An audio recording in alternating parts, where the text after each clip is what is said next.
ነው አለህ ወይ ጠፋህ እንዴት ነው ብሎ የሚጠይቅ ሰው ያስፈልጋል። ይህን ከባድ ጊዜ ብቻዬን ከአኔ ጋር ብቻ በማሳለፌ በጣም እኔ በራሴ ነው ያፈርኩት። ውድ ቤተሰቦቼ ትናንትና የሰራሁላችሁ አጭር ቪዲዮ ነበረ። እጅግ በጣም የሚያሳዝን ነገር ነው በያቡ ላይ የተፈጠረው። ፈጣሪ ማረህ ምናምን እያላችሁት ነበር እና የእውነት ማንም ሰው ምንም ሊሆን ይችላል፣ ምንም ሊሰራ ይችላል። ግን በህመም ላይ ቀልድ የለም ታውቃላችሁ። እና አንዳንድ ደግሞ ኮሜንት ላይ የሰራኸውና ያገኘኸው በሄሉ ላይ ግፍ ሰርተህ ነበር ምናምን እያላችሁ ኮሜንት የምታስቀምጡ ልጆች አላችሁ ማለት ነው። እና ይሄ ልጅ ሄሉ ህይወት ይቀጥላል ብላ እየኖረች ነው።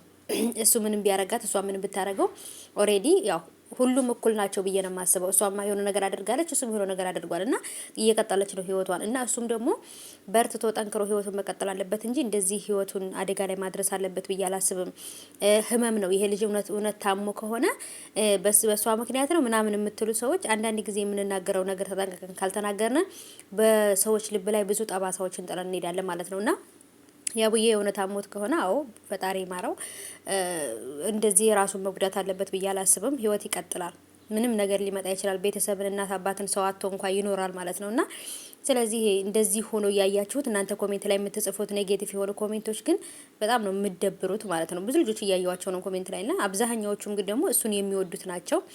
ያቡዬ እንግዲህ ተሽሎህ እንደማይ ተስፋ አደርጋለሁ።